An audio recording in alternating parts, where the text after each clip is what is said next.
Hello guys, and today's video is not a reading. Today's video is about how and why I do the readings that I do, the way I do them. I do not believe that I'm qualified to teach anything or anyone, but I can share the things that I learned, and I can share the things that I do and the things that I know work for me. So we have 4 decks because these are usually the 4 decks that I would use for readings for people, especially people that are not familiar with tarot, because they have a very easy and understandable to everyone images. So even if you are not familiar with tarot, you will still be able to understand what is it exactly we're talking about. They're not confusing, they're not too dark, they're not too whimsical, because all of these things are personal and not everyone will like what I like. If I know that the person will enjoy a darker deck, I will bring it out. If not, then no. So these are the decks that I use. Now, I have a bunch of notes here so that I don't forget the key points. And we're going to also do some examples. Then I also have decks. I use multiple decks for each reading. Someone who's been watching my channel probably knows. The main decks and then the decks that I use to ask deeper questions that clarify certain questions depending on what type of reading are we doing. If it's a love reading, then I have special decks that I use for that. If it's something about work, past lives sometimes, and all those kind of things, I use different decks for different questions, and every single tarot practitioner probably does the same, so we don't need to go into this. So today we have these 4. Now, the question and the request was to explain how do I do readings without spreads, with many cards. I have had 2 different courses.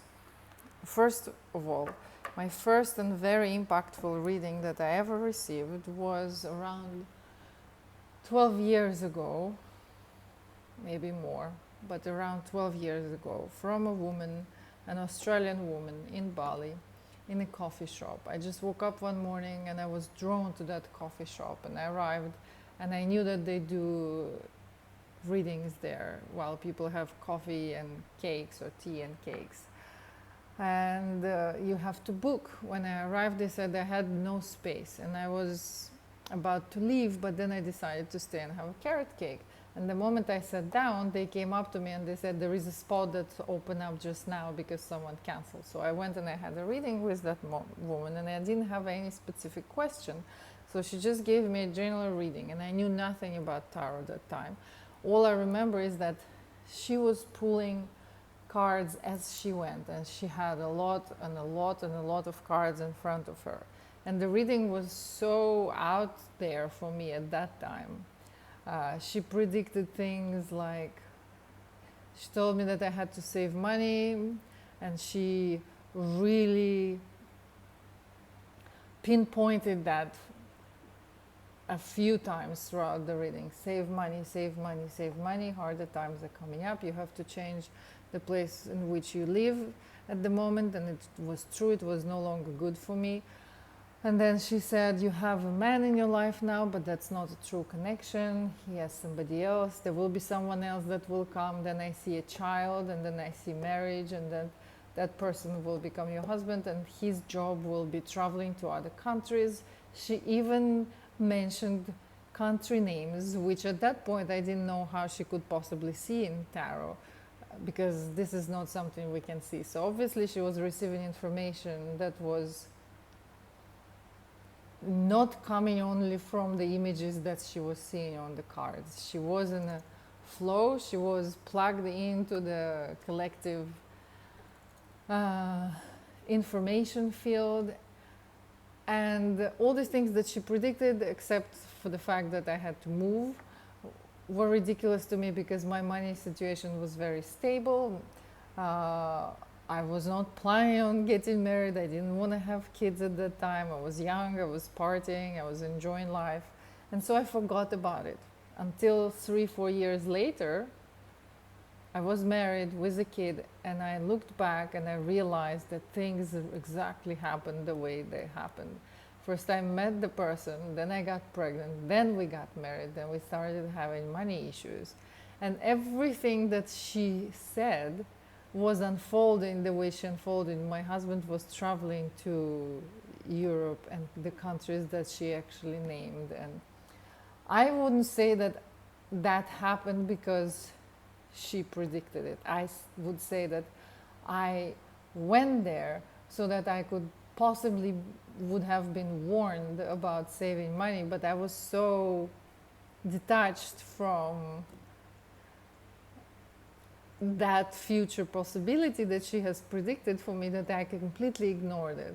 Now, did I have a chance to, would I have a chance to actually save money if I would have listened? Absolutely.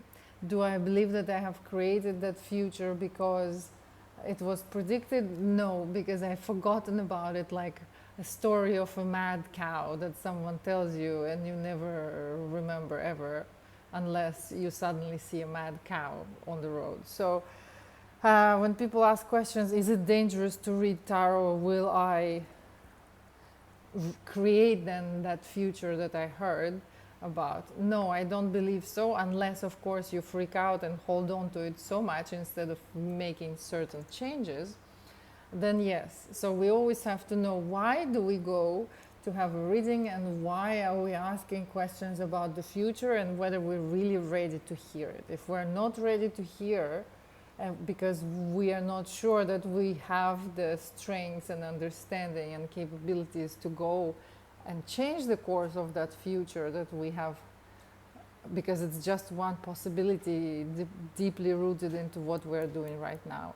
So if we feel like we don't have the strengths and the capabilities to change the course of our actions in order to change the future that we just heard about, then we don't ask those questions. Instead, we ask, what can I do right now to improve my situation? And all those sort of reflective questions. Now, my style of reading is I don't use spreads. I pull as many cards as I need, and I ask a lot of questions. So, the first and the most important thing that I want to, and I cannot stress enough about this, we have to crystallize the question. All the time, 99.9% of the time, people arrive and ask, can you please tell me about my career? It's not a question. It's a huge, broad spectrum of, we can discuss so many things about career. What do you want to know? Are you already in a certain job position that you enjoy, where you would like to go and grow and go higher up in the career staircase, or whatever you say in English? Would you like to change your career? Would you like to change the type of work that you're doing? Would you like to start doing something completely different to what you're doing? Are you having problems? What is the question? So we always have to crystallize the question, and it's not our job to do that. It is the job of the client to do that. It has to be their words and their questions. If they're completely struggling and they don't know what exactly and how to ask, then we help them to ask the right question by asking them, okay, please explain to me your situation right now. What is happening? What do you want? Where do you want to go? And then from there we can start asking questions. everything will depend on the way you ask a question. And then let's say the question has been asked. So what I usually see, and the course that I took, which I took with BD Tarot, I think it's called, was lovely. I learned a lot of card names and all, but for me it was not enough. So I went and I found a course in my home country. It was online, and most of the things that I know now and I use, I learned from that particular course, from that particular woman. And it was very similar to the first reading I had here in Bali 12 years ago. So let's say someone has arrived and they have a question. Please tell me how the meeting that I have tomorrow will go. Let's imagine that we did not go on crystallizing and pulling more information from the client, and we ask, how will the meeting go? How will the meeting that, let's say, Rachel has tomorrow will go?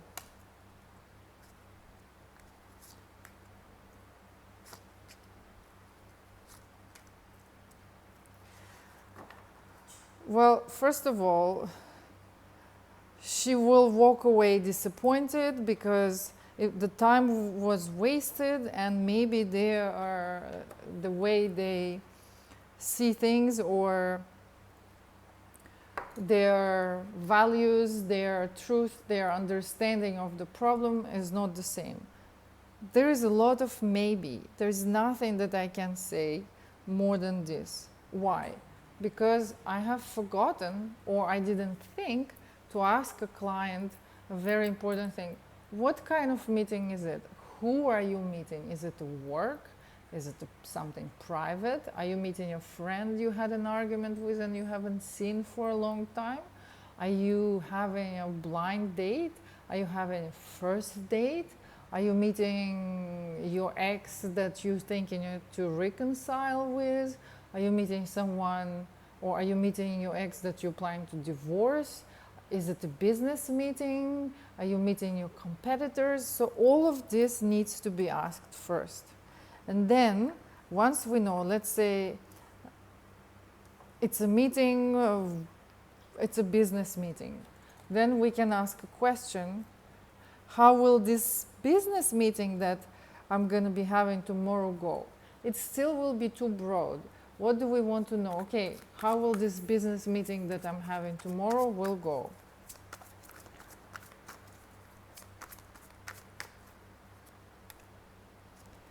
Once again, there will be some sort of conflict because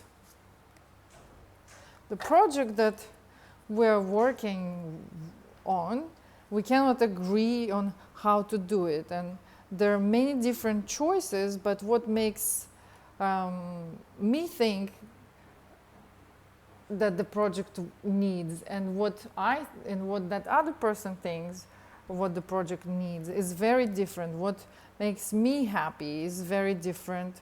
What I believe the project needs is very different from what that person believes. Then we can ask even broader questions. Well, because we can have different positions, right? Maybe I am the manager and he's my assistant, or maybe I am the assistant and I'm meeting my boss. So then it will be different. Then we ask a question even deeper. How will the meeting that I'm having tomorrow with my superior will go for me? How will the meeting that I'm having with my superior tomorrow will go for me?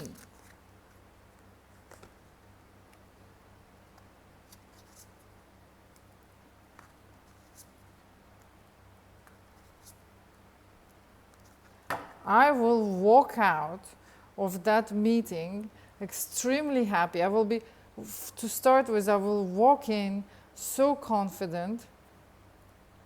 The meeting will go great. My superior will appreciate the information or the ideas that I have given him, and he will implement it into the company, or he will take the proposition of this project that I've been working on and will immediately begin implementing it or working on it or developing it.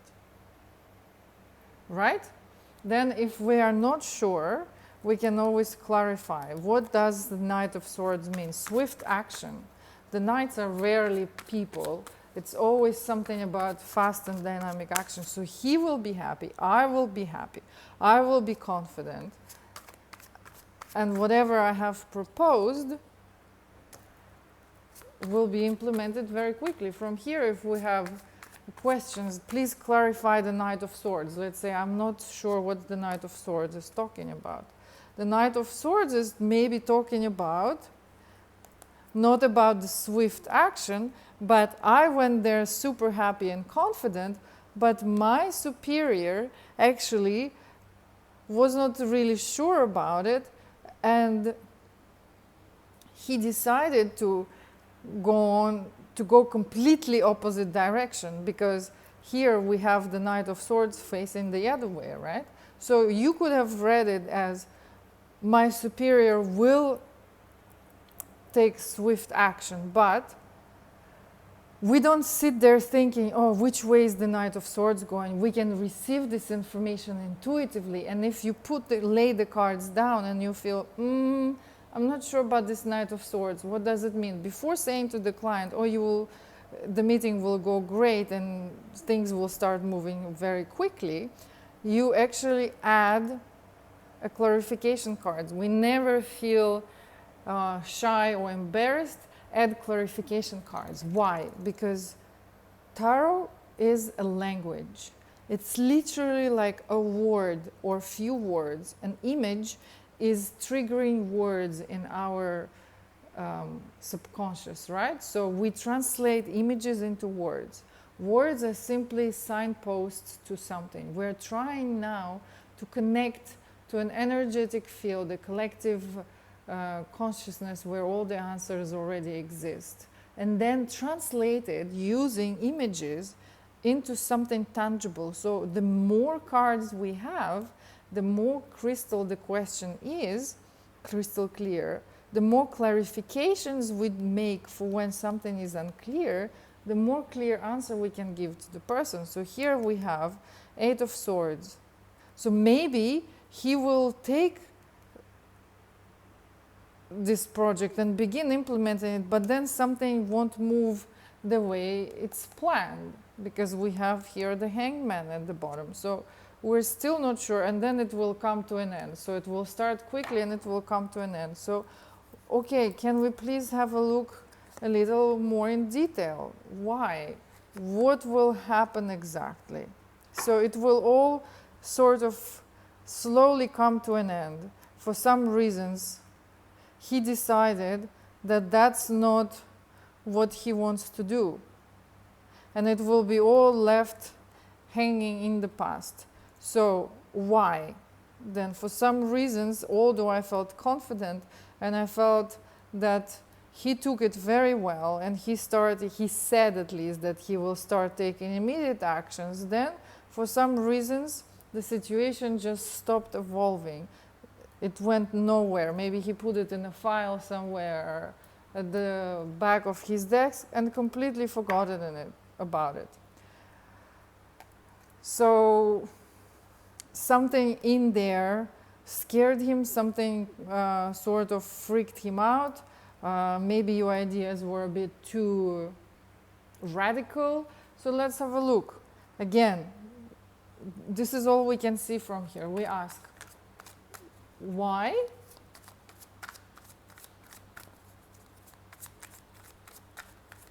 Or we can also ask, what will my superior or my manager think about the project that I'm about to present?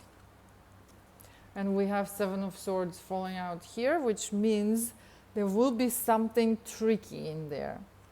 So what will my superior think, and we have 7 of Cups falling out of there, so he won't be sure. So we pay attention to all these things. What will my superior think and do with the information or the project that I'm about to present to him tomorrow? What will his reaction be? What will he think about it? What will he do?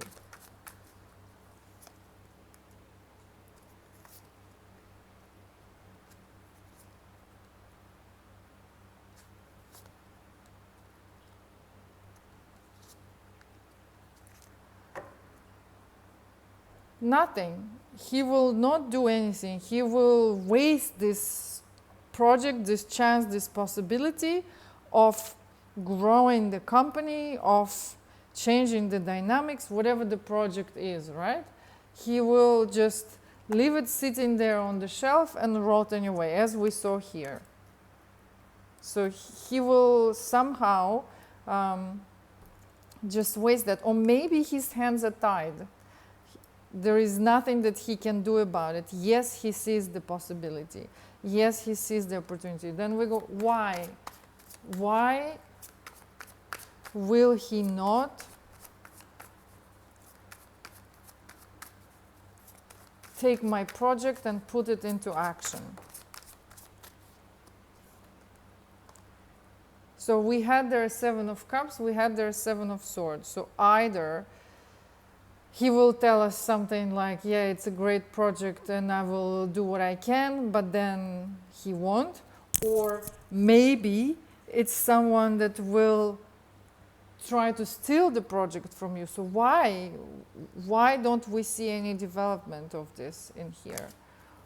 Why will my superior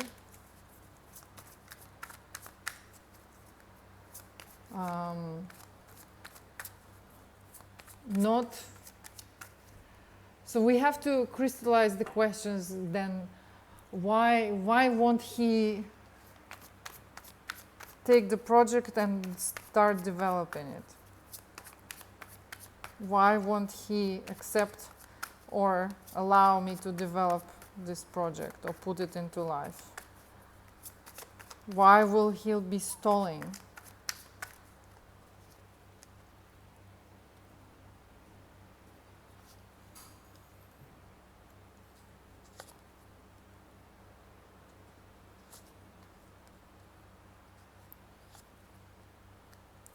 Maybe because he believes that their idea is too radical, that it won't go anywhere.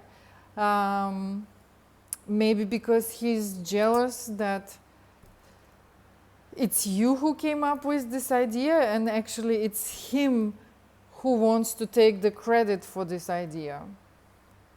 Maybe he doesn't believe that it will succeed because it is too radical, because it is too far ahead of the time. Maybe he doesn't believe that it's a good fit for whatever the company is doing right now. Maybe there is a lack of finances. So we say all these things to the client, and then we see how the client responds, and we ask questions. Does that resonate with you?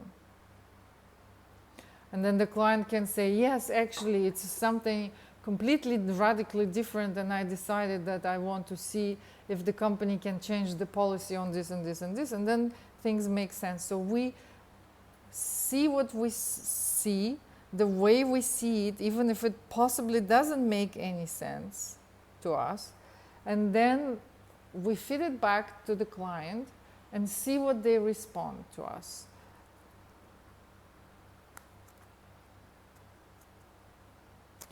Okay, then if there are some certain other clarification questions needed, then we clarify more. And this is the amount of cards that we used just asking that simple question. Now, why? Because sometimes I see that people put too much responsibilities on tarot. These are simply pieces of paper. They don't have power of their own.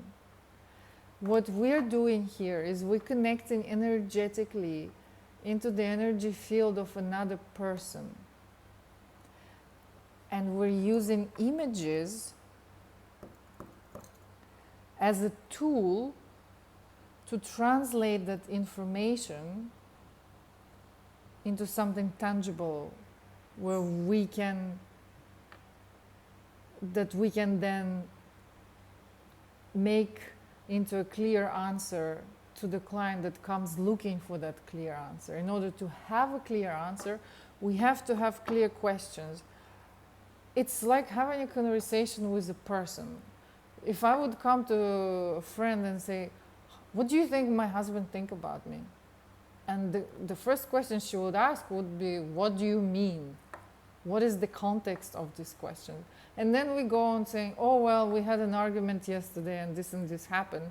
Now, what do you think he thinks about me? So then we can ask the questions. Now that Rachel had an argument with Carlos, what does Carlos think about her? And one more thing, we usually don't spy on third parties, but since it's an example, it's an example. Normally, we would ask questions like, how will the argument resolve itself for Rachel? How will things work out between Rachel and Derek or Carlos past the argument? We don't usually go on spying on other people's thoughts unless we really have to. Since it's her husband, it's in the middle, it's somewhat okay. But so let's say now that Rachel and Derek had that argument, what does her husband Derek thinks and feels towards Rachel?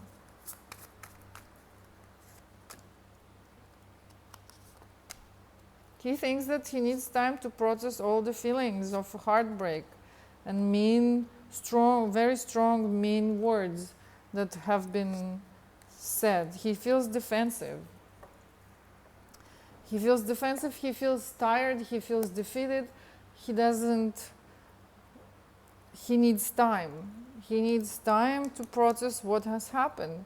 He needs time to process all these feelings. He feels like you've tried to dominate him. Maybe it was an argument of who's stronger, who's better, who's smarter that made him feel really defensive and exhausted him. And he feels tired. Why does he feel tired? Do you have those arguments often? Yes, he does love you, but at the moment, there is distance between the two of you. There is cold between the two of you. And the usual relationships dynamic, the balanced relationships dynamic, have been ruined because of the weight of what has happened. Then we can go,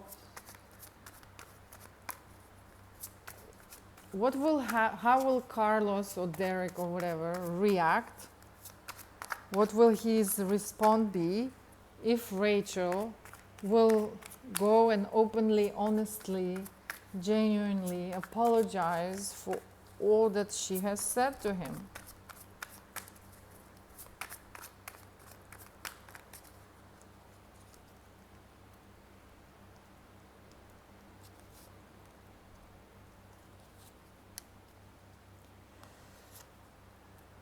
He's a very proud person who holds the grudge.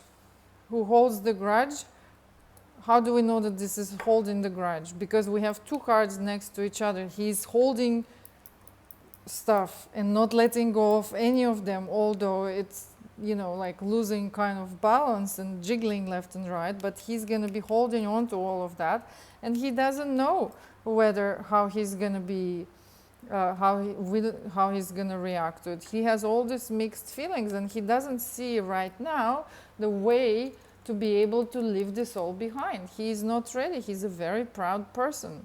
His ego has been hurt. So I wouldn't be able to see any of this if I wouldn't have pulled all these cards. So then we can also have a look. Yes, he's a very strong personality, set in his ways person. He values and respects himself. And if you said something really mean to diminish himself, something mean to diminish him, something foolish where you acted like a child, that created the conflict, although for you it's in the past, for him it was something that he will never forget. And so he's punishing you, or you receiving the treatment. It's like a cause, action, and reaction, right? So what you have created is the outcome that you're getting now. So then we can look inside, and yes, he feels actually inside, deep inside, he feels heartbroken, but he won't show you because he's a very proud person. He will be holding on to it because an inner child inside of him has been triggered, and it reminded him of how he was treated as a child, possibly, and this goes back to his childhood. So all these things, we need more questions, we need more clarifications. That is why we pull a lot of cards. That is why I pull a lot of cards. Now, so we can think of tarot cards as Ouija board, you know, the thingy where they call the ghost and then they move it letter by letter, right? So when they try to communicate with the loved ones that passed away, or call evil forces, or whatever people do with that stuff, they use letters one by one to create word. It's the same thing. Imagine this is your Ouija board. The more cards you have, the longer your sentence is. Imagine you're talking to a friend. You won't be, asking her a super broad question. Tell me about love. Your friend would say, what do you mean? Love is a feeling. Love is a verb. Love is what we feel towards others, what we feel. Love is love. What is it you want me to tell you? It's the same thing. So you have to squeeze it out of your clients, the crystal clear question. And then there's another thing. We do not have a function, we do not judge, and we do not make decisions for other people. So if someone comes to you and says, should I marry this guy? You cannot answer that question. The cards will not answer this question, because this is just a piece of paper. This is not your grandmother. This is not your mother that have your best interests at heart, and sometimes they give you advice based on their experience.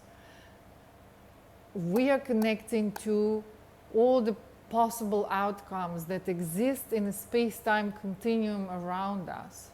Let's say even your spirit guides or your guardian angels will never tell you what you should do. Because there are no wrong answers, there are no wrong actions. Even if you took a detour because you married a person that you didn't have to marry, that in itself will be a lesson that will then change the way you will be interacting with the one that you meant to meet later. It will postpone it a little bit. It will be like a detour, but you will still arrive where you're supposed to arrive. So no one will tell you, especially the cards and especially the tarot practitioner, what you should do. So how then do we ask the question? I'm thinking of marrying this guy, Antonio. Should I be marrying Antonio? Okay, we cannot ask the cards, should you be marrying Antonio, because they don't have a mind of their own. Neither will your guides, neither will the universe tell you should or you shouldn't. What we can ask, what will the outcome be for me, or for Rachel, or for Melinda, if she marries Antonio? What will happen, or how will Melinda's life turn out if she marries Antonio?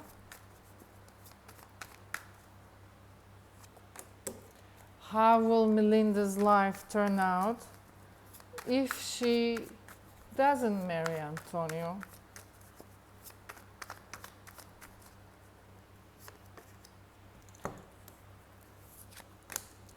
If she marries Antonio, she will be super happy. Are we going to leave it at this?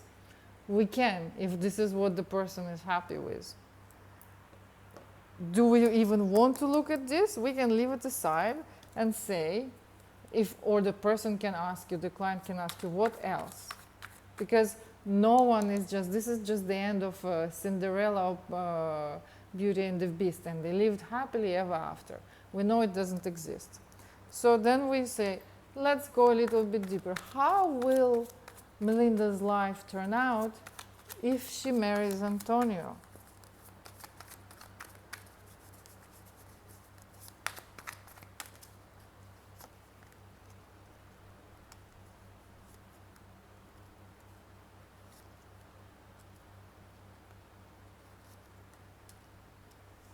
It's a very smart decision. It's a wise thing to do, to marry Antonio. And they will be happy living together.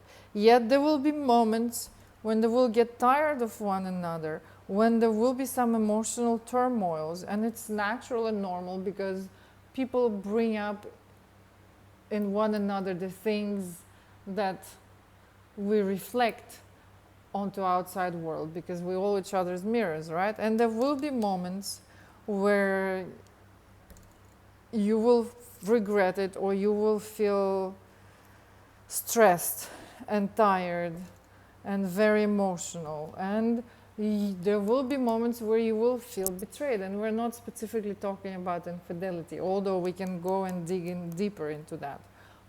How will you feel betrayed? Because we can feel betrayed or let down simply because we have expectations, let's say, of my husband loving me just the way my parents never did, and then naturally he will fail and we will feel betrayed. So, okay, we see this here. Let's clarify what exactly will be causing this stress, emotional turmoils, and anxiety. Is there something big, dramatic, or something very important that Melinda needs to know right now before marrying Antonio?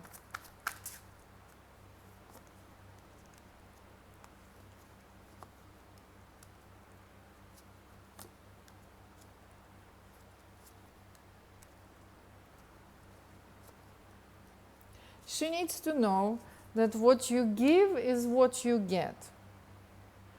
And unless, as I just said, people are simply our mirrors, and our close partners are the ones that reflect to us the most all the things that we don't see within ourselves. And so this is a very strong, this partner of yours will be a very strong and powerful mirror for you to work through all the traumas, all the issues, all that. He will be reflecting a lot of your crap back at you. You will also have a good sexual connection. Sometimes emotionally, sometimes you will be questioning whether you might have made the right decision, because when we meet the right person, actually, it's not all flowers and unicorns, because unicorns still poop.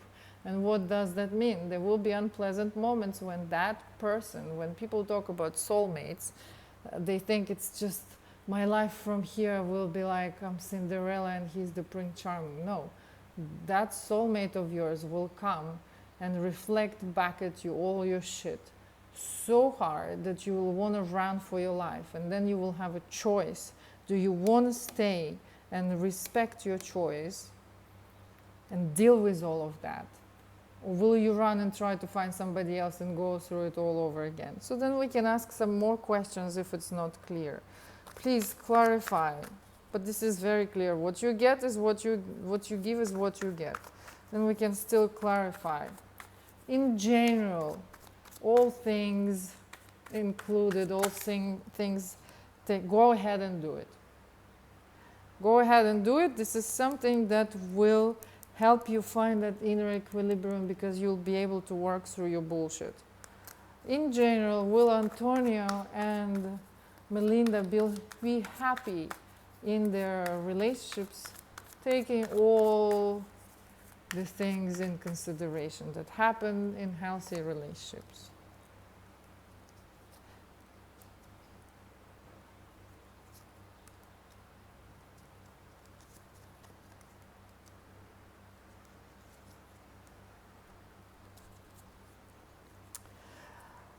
It will be up and down. Nothing is ever stable. Everything is changing.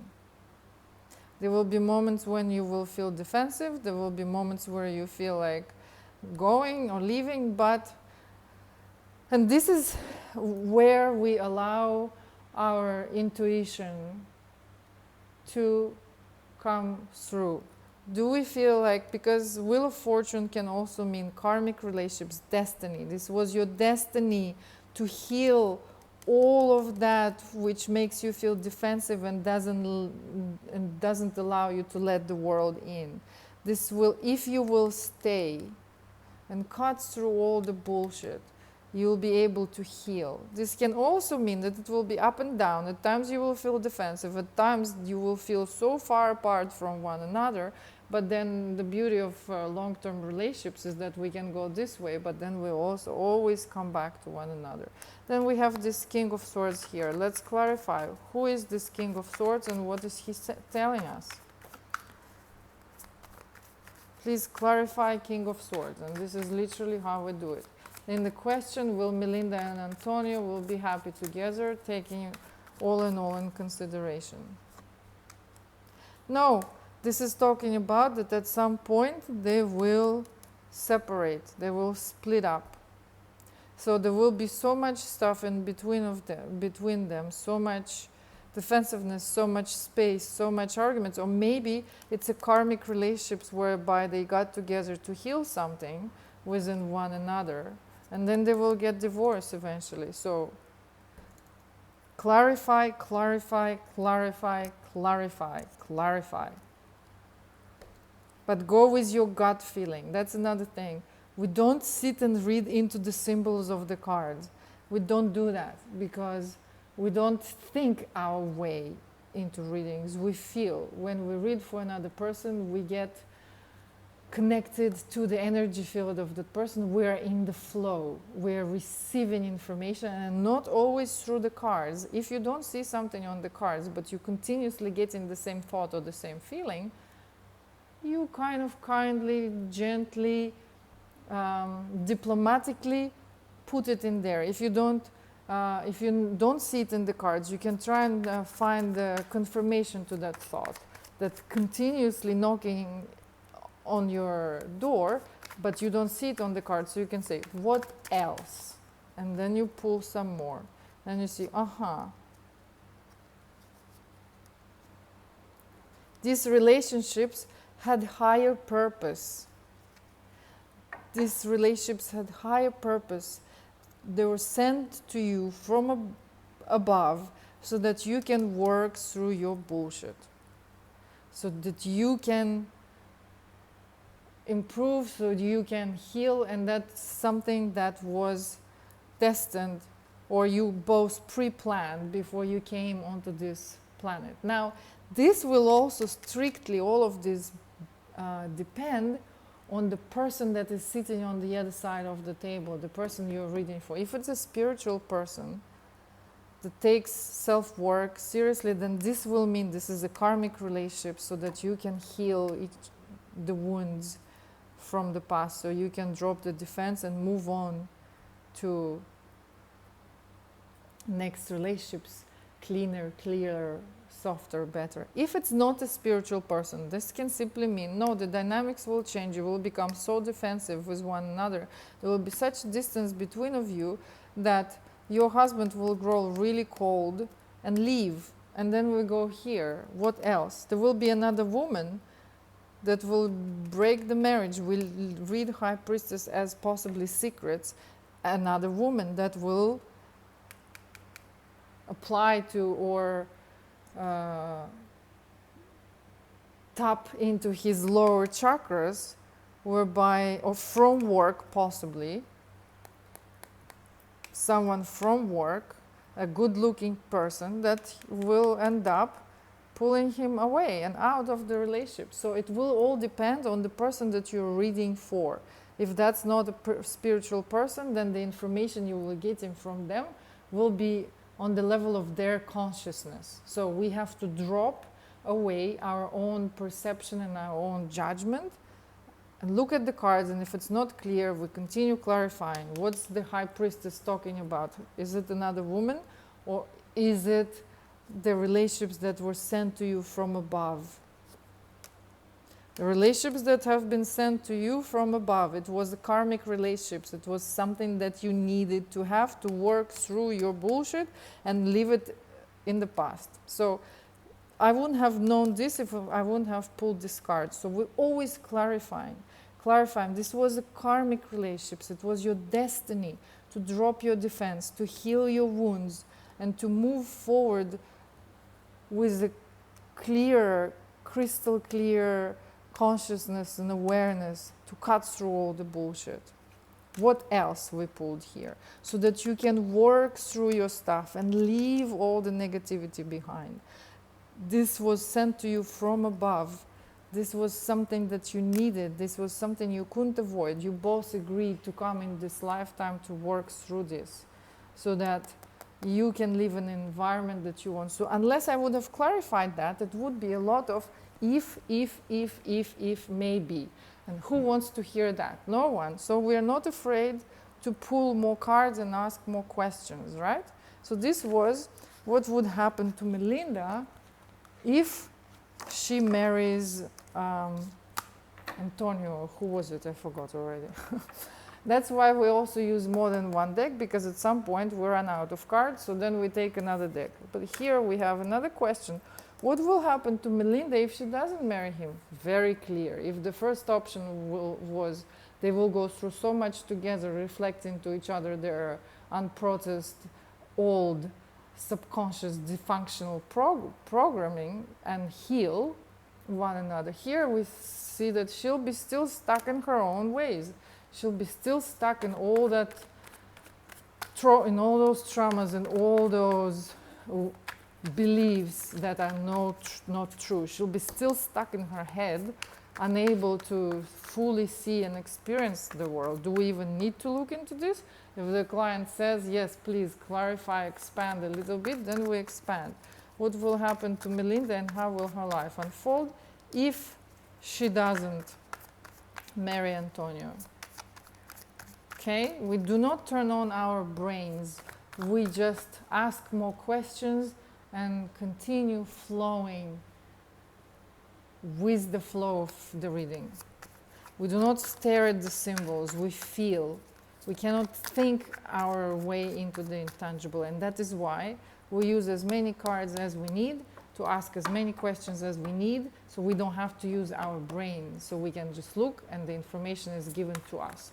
So what will happen, how will Melinda's life unfold if she's not going to marry Antonio?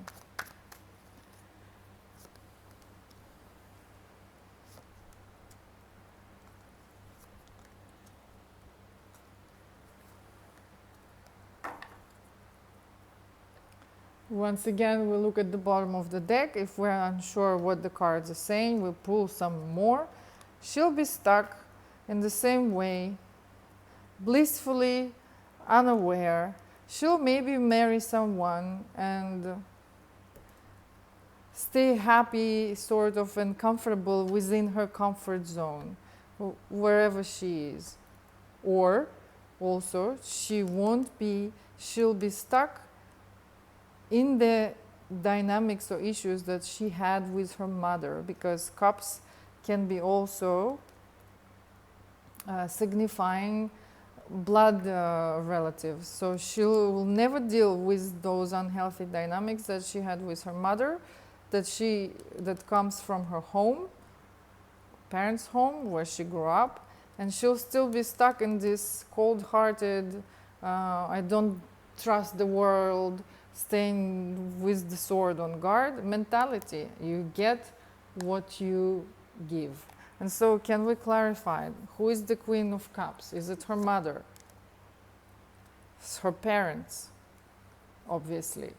So she'll be still stuck in her unhealthy way. She won't grow, she won't evolve. We have no major arcana cards here. Do we need to ask more? If the client wants to know more, what else? Will she meet another man? Will she meet somebody else? suitable for her level of awareness at that time? Will she meet somebody else?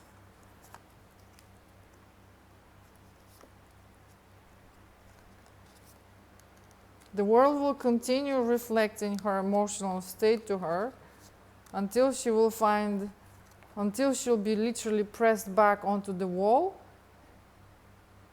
and she'll get so tired into living in the victimhood position where everybody is against me, constantly reliving all these pain, traumas, and old programs, that she will get so exhausted, so tired, that she will actually have to grow up, find the strength, stop whining and complaining, and start releasing herself from that crap. She'll be basically still forced by life to do it. It will just take her longer.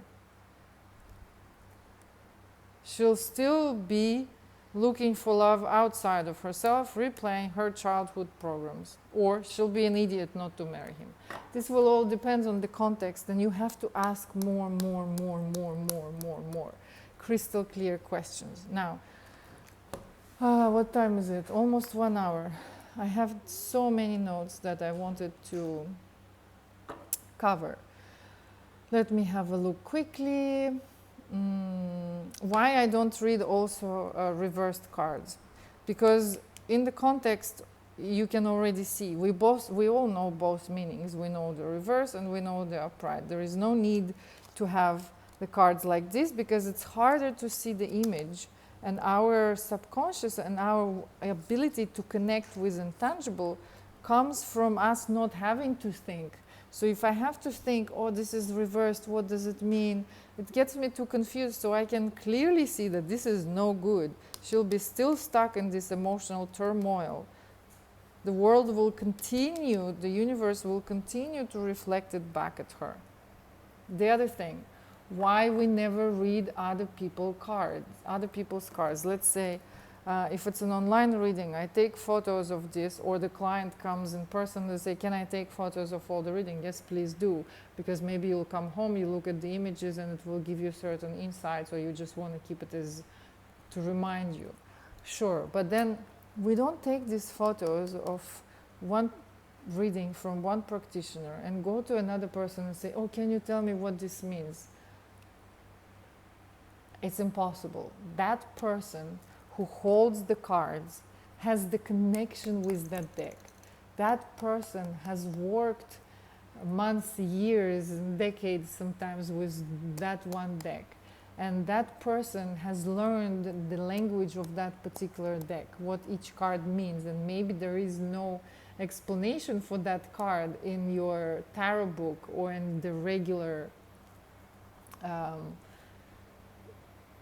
tarot meanings. But for instance, you have learned, or I have learned, that Seven of Pentacles might play out as long time, something that coming from past life, because it keeps repeating itself for a long time, and it played out for me like that. For someone, a death is not just a transformation, but it's a big fat period mark at the end of the sentence. It's a big fat dot. This is all ended. And for me, I know what these cards, this Ace of Swords also for me played out many times as the end, the final decision, where a big fat dot has been put at the end of the relationships, period. It's over. So for someone, this card would mean something else. That's why I don't let my clients shuffle my deck, because the person that shuffles the deck, the person that pulls the cards, is the person that reads them, is the person that was in the flow when they were asking that question. If you were in the flow while you were shuffling my deck and asking the questions, there is no way I can read the cards for you, because the way you see the moon or the way you see Two of Swords is completely different to the way I will see it. And me trying to read something that was pulled by you and shuffled by you is impossible. I'm going to give you some false information. So that's another very important thing. We don't take pictures of our readings and go ask other people to try and explain what is it in here, because we don't know in what mood, to which energy field or in which flow was that person when they were reading? What question were they asking? Because we don't always have to ask the question out loud. Our thought and our feelings are faster than the words. Words are very limited. And so if I'm shuffling the deck and I'm asking the question, you might not know what the question I asked, but then I can still interpret the cards for you. But if you take the photo of what the reading that I gave you and go to somebody else and say, is this person told me, is this correct? They won't be able to interpret it. They have no right to do that to start with. It's unethical. And second, they won't be able to interpret it because they weren't there. They weren't asking the question. So we pull as many cards as we need for one question until the situation is clear for us. Okay? That's that. What else did I want to say that was important? The cards don't have the mind of their own. They don't think for us. They don't answer our questions such as, what should I do? They can give you options. They can show you what is now. And then from there we can decide. Let me give you, and the other question, the other very important thing, when you're doing a reading for a particular person, please, I can't stress this enough also, make sure that you tell them, while I'm doing the reading for you, if they're somewhere else or if they're in front of you, focus on the question that we are working with, nothing else. Either your mind is blank and you're completely present, or you are only thinking repeatedly about the questions that we are looking at. Because I'm reading off your energy field. It happened to me that I was reading for a friend of mine who asked me, can you please have a look if I should invest in this property in Bangkok? What will the outcome be if I will invest in this property in Bangkok? And as I was pulling the cards, it just didn't make sense. First part of it was, yes, like it's not a very good investment, won't bring as much money, you have to do more research. But the second part of the reading was Two of Cups and the Lovers and some sort of Five of Swords, like nasty argument and betrayal and someone walking away and then a message arriving from the past, and I couldn't figure out, and I was like, what is this about? And regardless of that, I've told her exactly what I saw on the cards, word to word, and I said, this doesn't make any sense to me, but I'm not the one to judge and decide. This will possibly make sense to you. This is what I'm seeing. And she said nothing to me. She said, okay, thank you. She said, you shouldn't invest in this without research, and it might not really bring this much dividends, but there is this part about some sort of relationships, and I'm not sure whether it's connected to the reading about the investment. And the next day, it turns out, she tells me that as I was reading for her, we're in different cities, different locations, she was obsessing about this guy from her past that used to be her boyfriend, that she suddenly remembered, and 10 years later she was sending him messages of apologies of the way she treated him back then and wanted to know whether he's going to respond. So she asked me one question, and while I was reading for her, she was completely obsessing over something else, and so my cards were reading off her energy. So that's another very important thing, is when we're reading for other people, to keep an open mind that the cards will read off the energy of another person. If they're being not honest about something they're telling us, we will see it in the cards. And so sometimes the question is not answered exactly as we asked it.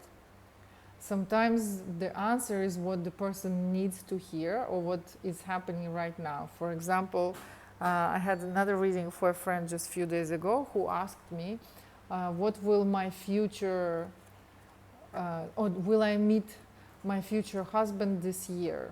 And the cards came up showing that unless she deals with some sort of issues, family issues that had something to do with, and there was a Hierophant, so I was not sure whether it was religion or whether it was her previous marriage and relationships with the person that she had a child and a family with. And so I clarified the Hierophant, and I had the Seven of Swords came up as a betrayal. And so I said, did your previous partner cheated on you and betrayed you? And she said, yes. So I knew that unless she deals with that heartbreak that she was still holding on to, I got the Two of Pentacles, and I know the Two of Pentacles for me play out as the person wants both. They want something new, but they're not ready to let go of this as well. So you're holding on to two things, wanting to balance them both, but they actually, it doesn't work like that. You have to let go of one first in order to get something else.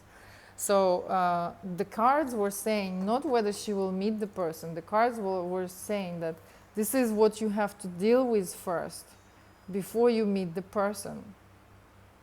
And then we asked more questions.